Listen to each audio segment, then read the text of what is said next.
Путин на могиле Кадырова, до Москвы долетели дроны, а Кремль отказывается от переговоров. В эфире «Нехта» самые важные и интересные новости к этому часу. Кадыров бросил вызов Путину, и тот поддался. Что означает визит Путина в Чечню? ВСУ начинают бой за важный населенный пункт Курской области, в то время как командир кадыровцев уверяет, что все под контролем. Параллельная реальность Алаудинова. Где тикток войска? Предварительно Украина может получить еще контроль порядка на 600-700 квадратных километров территории Российской Федерации. Удар яйцами. Протест под посольством Беларуси в Ереване. Чем Лукашенко разозлил народ Армении? Армении, ну что за политика?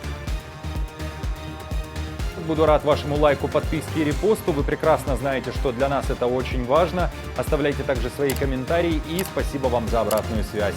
Об актуальных и важных событиях прямо сейчас начинаем. Самая масштабная атака Москвы произошла в ночь на 21 августа. Так о налете беспилотников на российскую столицу написал в своем телеграм-канале мэр Собянин. Он утверждает, что потерь нет, а дронов было очень много. Созданная эшелонированная защита Москвы от вражеских БПЛА позволила успешно отразить все атаки. Силами ПВО Минобороны этой ночью сбито 10 штук. Это одна из самых масштабных попыток атаковать Москву с помощью беспилотников за все время. Эшелонированной защиты, судя по всему, удостоилась лишь Москва. В других регионах России не так успешна работа ПВО. В Ростовской области есть четкий прилет по военному объекту. В частности, нанесен удар по позиции российского ЗРК С-300 возле Новошахтинска в Ростовской области. Об этом сообщает украинский Генштаб. Кроме того, взрывы звучали в Брянской, Белгородской, Орловской, Калужской и в Курской областях. В ведомстве Белоусова утверждают, что сбиты 500 БПЛА. И, конечно же, традиционно, по заявлениям Коношенкова, потерь у России нет. В то же время в Ростовской области уже несколько дней горит нефтебаза. Местные жалуются, что никому нет дела, и местные силы спасателей не могут справиться с огнем. Поэтому на помощь пришли священники. Они провели молебен. Путин продолжает свое турне по тем местам, где ему не грозит арест. Под покровом ночи он впервые за 13 лет побывал в Чечне. И из трапа отправился на могилу Кадырова. Пока только старшего. Я очень хорошо помню его лицо. И когда он сердился, и когда улыбался. Очень выразительный человек. Свой визит в Чечню Путин совершил в тот момент, пока в Курской области ВСУ продолжают наступление и уже контролируют более 90 населенных пунктов области. Стоит отметить, что в Курскую область или же в Курск Путин не приезжал. В то же время напомню, что за последний год Кадыров несколько раз приглашал Путина в Чечню. Аналитики Американского института изучения войны тогда писали, что подобное приглашение – это вызов Путину, который бросил Кадыров. Публичное приглашение Кадырова Путину ставит президента РФ в затруднительное положение, поскольку он либо игнорирует приглашение и рискует пренебречь главой Чечни, либо принимает приглашение и рискует выглядеть так, будто он поддается давлению Кадырова. Что вы думаете по поводу этих визитов Путина и доедет ли до регионов, которые близки к линии фронта? Напишите, пожалуйста, об этом в комментариях. Также отмечу, что в Чечне Путин пытался подбодрить кадыровцев, они не должны бояться гибели. Но в разные времена, даже в самые сложные, находились такие люди, как вы, которые не жалели себя ради своей Родины и ради будущего нашего народа. И очень приятно, что мы с вами встречаемся. Вы принимаете для себя сложные решения. Одно дело здесь в тире стрелять, а другое дело подвергать свою жизнь и здоровье опасности.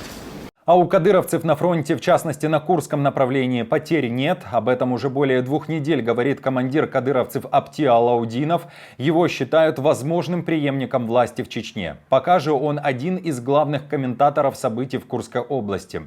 Свой боевой пост в ТикТоке Алаудинов не оставляет.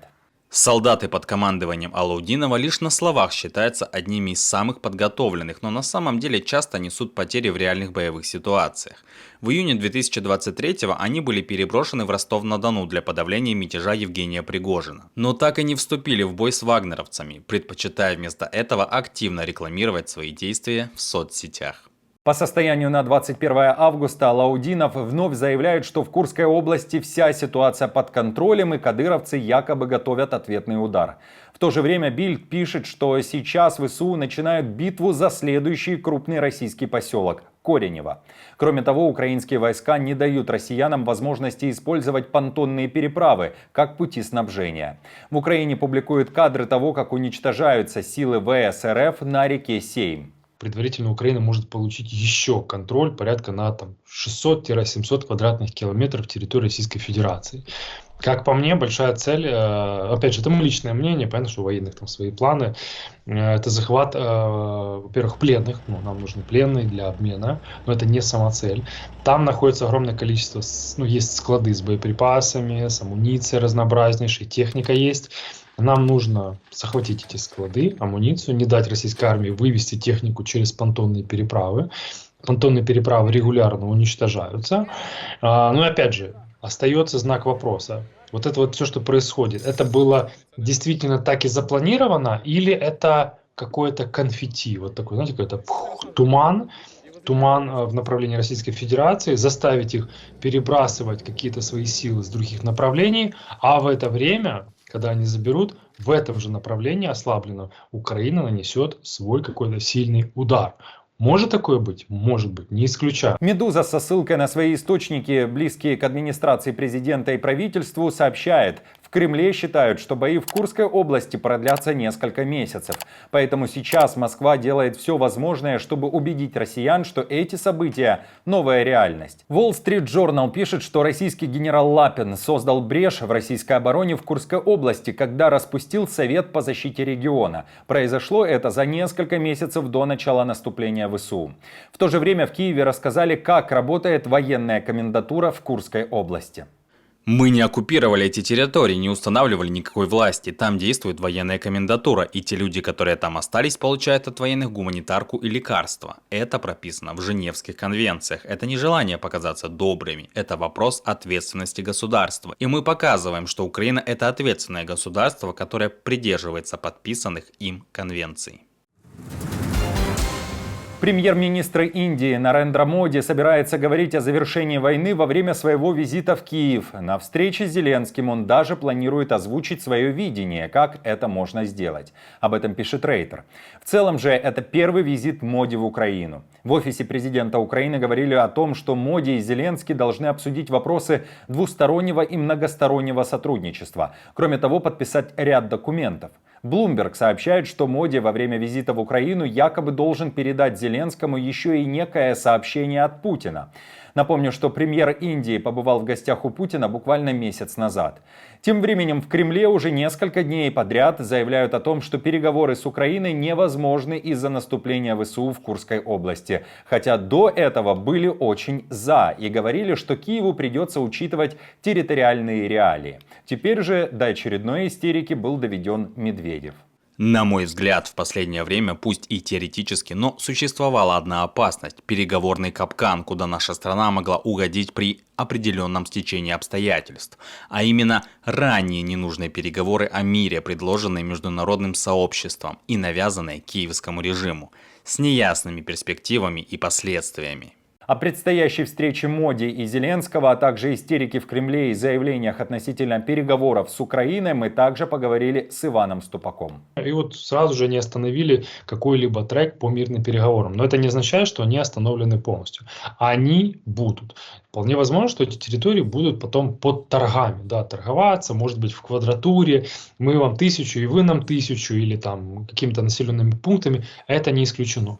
По премьер-министру Индии. Это очень важно для нас, потому что Индия – это представитель, один из самых крупнейших представителей так называемого понятия «глобальный юг». И от позиции Индии очень много чего зависит. Пусть не все, но очень много. Россия в силу подсанкционности обязана прислушиваться к мнению, к пожеланиям Индии, Китая. Вот эти две страны очень важны, потому что там есть и ресурсы, которые Россия продает в Индию, и получает много вещей в обход санкций. Перетянуть на нашу сторону Индию, чтобы она повлияла на этот процесс мирных переговоров, это очень и очень важно. То есть, если Индия и Китай хоть как-то займут проукраинскую позицию, хоть там, не знаю, там на 10%, на 15%, то это большой залог того, что Российская Федерация вынуждена будет, хочешь не хочешь, нравится не нравится, но садиться за стол мирных переговоров, ну, с учетом текущих реалий на земле.